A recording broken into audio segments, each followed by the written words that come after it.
কিছু কিছু দিন দুপুরবেলা এমন হয় যে এত পরিমাণে খিদে পেয়ে যায় ওই সাজিয়ে গুজিয়ে থালি বানানোটা আর হয় না, আর সুন্দর করে ছবি তোলাও হয় না। তো পাতের মধ্যেই সবকিছু নিয়ে নিয়েছিলাম। দেখো, দুপুরের খাবার দাবারে ছিল গরম ভাত, তার সঙ্গে প্রথম পাতেই ছিল কাঁচা টমেটোর ঝাল, তাও আবার বানিয়েছিলাম পেঁয়াজ কলি দিয়ে। এই ডিশটা আমার এত ভালো লাগে যে শুধু শুধু এক থালা ভাত আমি এটা দিয়েই খেয়ে নিতে পারি। পেঁয়াজ আদা রসুন দিয়ে বেশ ভালো করে ঝালঝাল করে কষিয়ে করেছিলাম। আর এটা দিয়ে আমার বাড়ির লোক আবার মাছের ঝোল বা ডাল দিয়ে মেখে খেতে পছন্দ করলেও আমি শুধু শুধু মেখে খেতেই বেশি ভালোবাসি।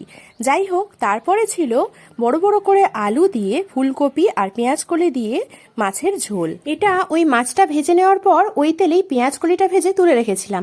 তারপরে ফুলকপি ভেজে নেওয়ার পর তেলের মধ্যে শুকনো লঙ্কা জিরে ফোড়ন দিয়ে আলু নাড়াচাড়া করে আদা জিরে ধনে শুকনো লঙ্কা বাটা দিয়ে ভালো করে কষিয়ে নিয়ে তারপর টমেটো দিয়েছিলাম। তারপরে জল দিয়ে ভালো করে ফুটিয়ে নেওয়ার পর ফুলকপি মাছ পেঁয়াজ কলি দিয়ে নেড়েচেড়ে নামিয়ে নিয়েছিলাম, শেষে একটু ধনেপাতা দিয়ে। খেতে কিন্তু গরম ভাতে এটা জাস্ট দুর্দান্ত হয়েছিল। তো এই ছিল আজকের লাঞ্চ, কেমন লাগলো জানিও।